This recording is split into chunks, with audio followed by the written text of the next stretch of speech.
What's up guys, welcome to the video, bringing you another video from sunny Thailand where I just want to discuss an idea with you in a less edited way, kind of more like a one-on-one conversational style video like we used to do in the past. Some of you really like these, so I'm going to keep doing them every now and then when I think something's important. Now the reason I'm not making this into a more tutorial type edited video with b-roll and different points on the screen and all that kind of stuff is because I've actually already done that. So I made a very in-depth video on what I'm about to talk about on my other channel. So if you want to see a more in-depth video on this topic, I'm just going to explain it here real quick. I will link that down in the description and put a card across now so you can watch that. And the title of that video is "This is one of the most important lessons you'll ever learn," and I actually stand by that. I think this is one of the most important things you can ever learn when it comes to your growth in any area. This is not just your football skills, this is not just improving as a soccer player, this is improving in any area. And so I'm going to really quickly go over it, and then if you want more information, go check out that video. So essentially the idea is there's 4 levels to learning. They're called unconscious incompetence, conscious incompetence, conscious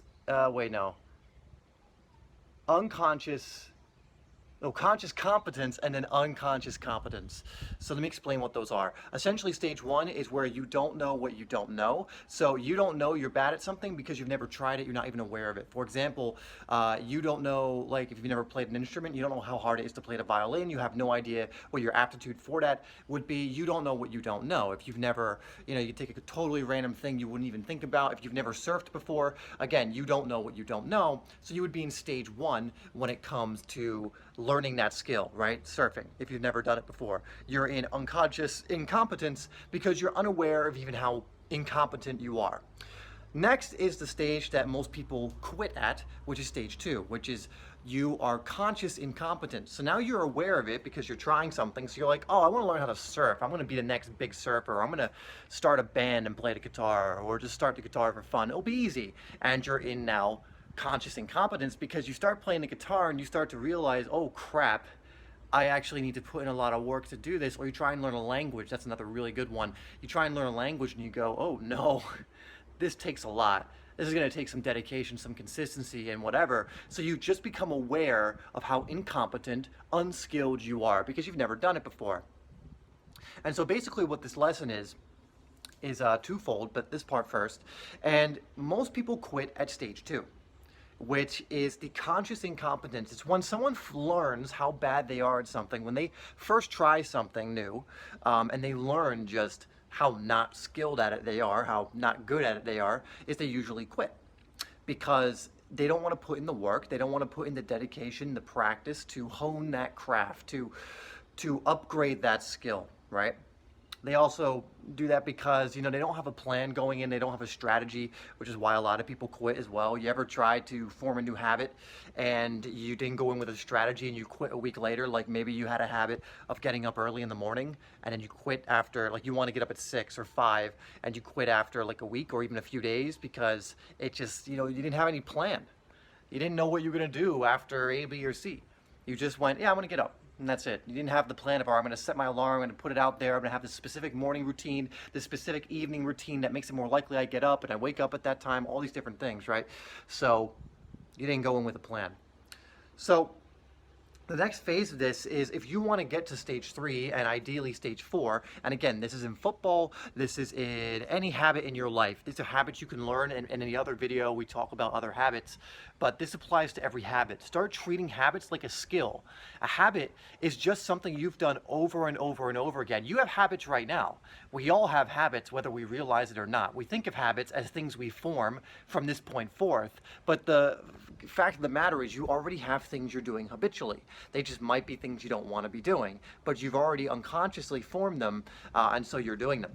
But if you think of habits like a skill, you can actually use what we call the habit curve to develop new skills. So you can use this for specific things in your game. For example, I offer a confidence course as a skill because a lot of people don't realize that confidence is a skill.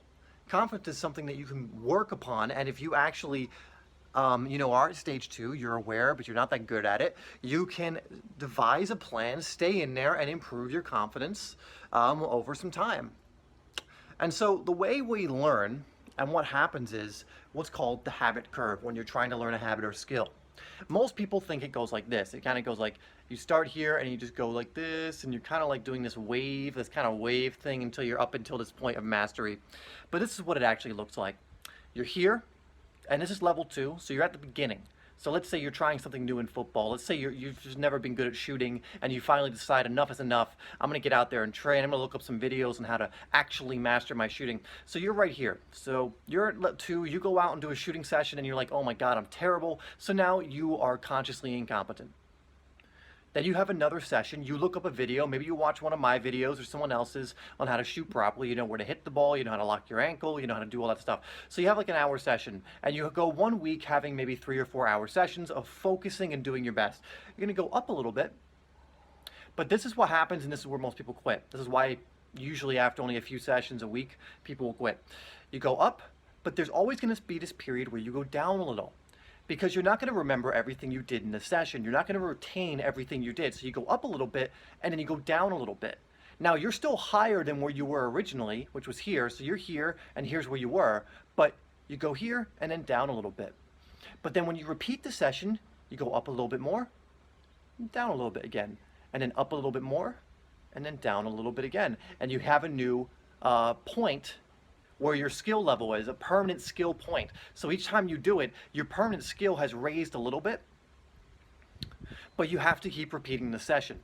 So you keep doing it, permanent skill is up here now. You do it a little bit again, goes down a little, but now your permanent skill is here. And you keep repeating this, continually challenging yourself, continually getting repetition after repetition in until you hit that level 3, which is going to be up here, and then eventually level 4, which is essentially mastery. That's where you can do it instinctually. That's where you're in a game and you don't need to think about all the things and the mechanics behind the shooting.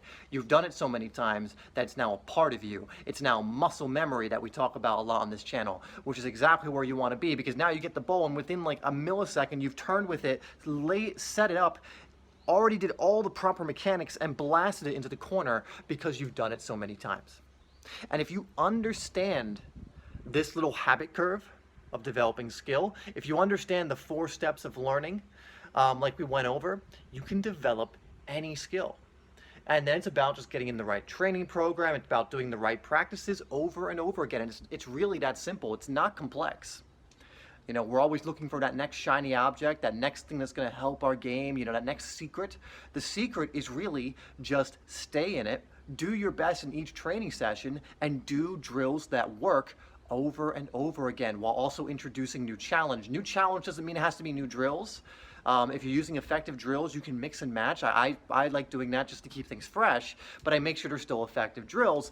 But then it's about doing them a little faster, a little bit crisper, a little bit cleaner, a little bit with better form. It's not about doing a totally new thing. Maybe it's adding another element. So maybe you've gotten so good at your passing and dribbling, it's time to combine them into, if you're doing partner drills, into one drill. For example, you're now combining different elements that you would find yourself doing in a game together instead of just isolating them, although both practices are useful.